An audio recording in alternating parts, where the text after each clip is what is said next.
Hello everyone, welcome to our channel.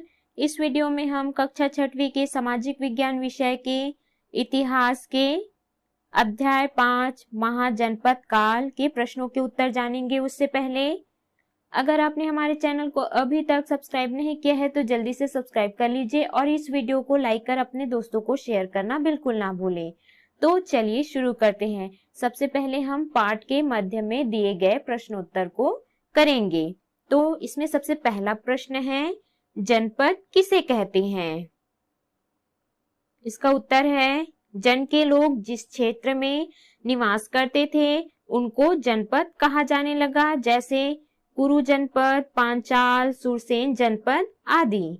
प्रश्न दूसरा, जनपद में समाज कितने भागों में बटा हुआ था? इसका उत्तर है, जनपदों में समाज 4 वर्णों में बटा हुआ था। अगला है प्रश्न तीसरा, इस काल में लोगों के जीवन में क्या क्या परिवर्तन आए होंगे? इसका उत्तर है, इस काल में लोगों के जीवन में निम्न परिवर्तन आए। पहला, इस काल में भारत में अनेक छोटे बड़े राज्य एवं गणराज्य बने। दूसरा, इस समय अनेक धार्मिक विचारों की भी शुरुआत हुई। तीसरा, खेती, व्यापार, उद्योग धंधे एवं नगरों का भी विकास हुआ। अगला है प्रश्न चौथा, राज्यों एवं गणराज्यों में मुख्य अंतर क्या था? इसका उत्तर है, राज्यों एवं गणराज्यों में अंतर निम्नलिखित था। पहला है, राज्य में राजतंत्र शासन की व्यवस्था थी, गणराज्य में गणतंत्र शासन की व्यवस्था थी। राज्य व्यवस्था में शासन राजा द्वारा किया जाता था, गणतंत्र शासन व्यवस्था में शासन एक ही वंश के पुरुषों की एक सभा के द्वारा किया जाता था। यह सभा अपने में से किसी एक को राजा चुन लेती थी। राज्य में राजा का पद वंशानुगत होता था, गणराज्य में राजा का पद वंशानुगत नहीं होता था। अगला प्रश्न है, भारत के मानचित्र में गंगा नदी के किनारे बसे महाजनपदों को पहचानिए। तो आप देख सकते हैं, यह भारत का चित्र है, इसमें से आपको गंगा नदी के किनारे बसे महाजनपदों को पहचानना है। तो इसके उत्तर में आएगा, गंगा नदी के किनारे बसे महाजनपद हैं कुरु, पांचाल, कोसल, मल्ल, वज्जी, मगध, काशी, वत्स, चेदी, सुरसेन, मत्स्य, अवंती आदि हैं। हमारा अगला प्रश्न है, बिंबिसार ने मगध को कैसे शक्तिशाली बनाया? उत्तर, बिंबिसार मगध का पहला प्रमुख राजा था। उसने एक शक्तिशाली सेना बनाई और सेना एवं नीति दोनों से काम लेकर मगध को शक्तिशाली बनाना शुरू किया। उसने सबसे पहले कौशल की राजकुमारी से विवाह किया। उससे दहेज के रूप में उसे काशी का राज्य मिला। इसके बाद वैशाली की राजकुमारी से विवाह कर वहां का समर्थन पाया।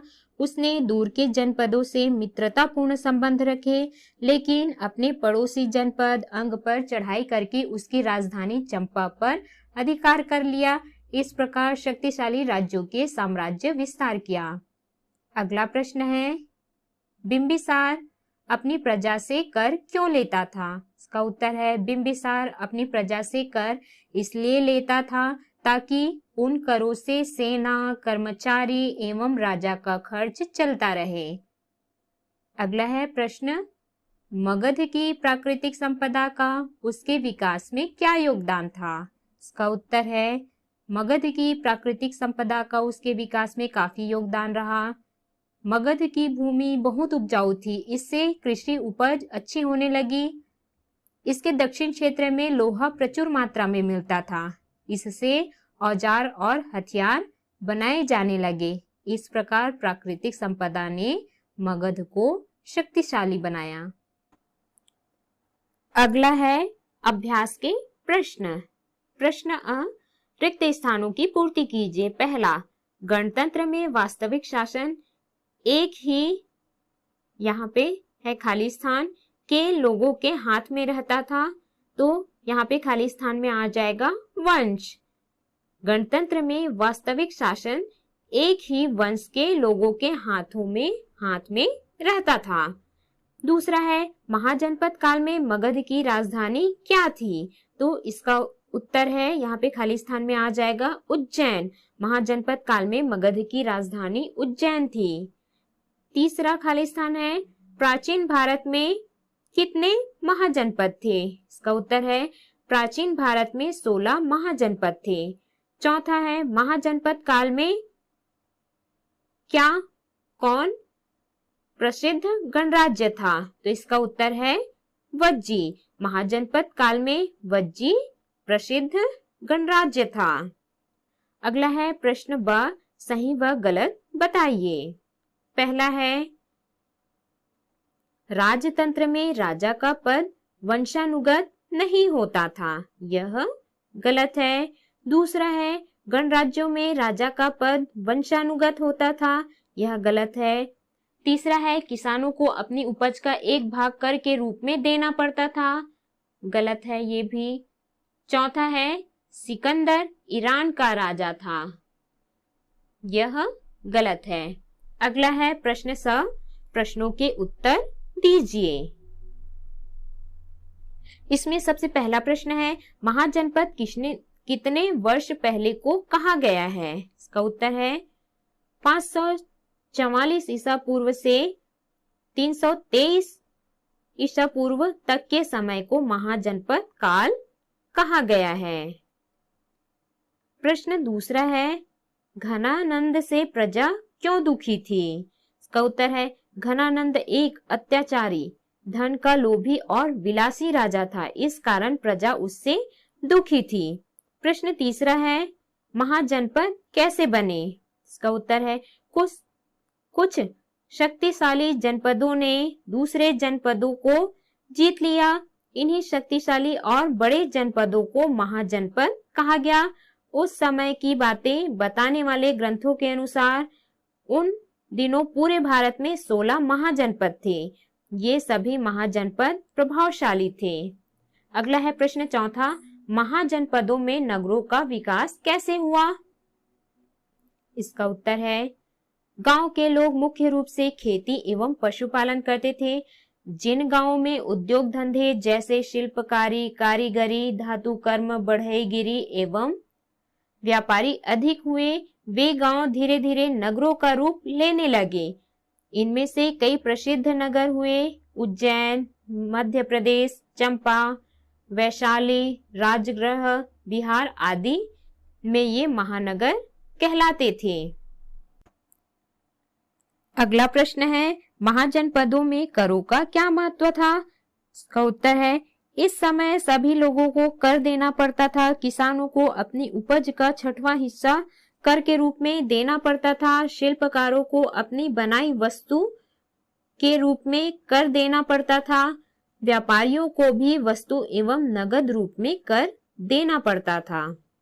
अगला है प्रश्न 6वां, राज्यों एवं गणराज्यों की शासन व्यवस्था का वर्णन कीजिए। इसका उत्तर है, महाजनपदों में से अंग, काशी, कोसल, मगध आदि में राजतंत्र शासन की व्यवस्था थी।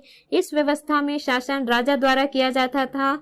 इसमें राजा का पद वंशानुगत होता था, अर्थात राजा के मरने के बाद उसका बड़ा बेटा राजा बनता था। लेकिन वज्जी, वैशाली, शाक्य, कपिलवस्तु, मल्ल आदि जनपदों में गणतंत्र शासन की व्यवस्था थी।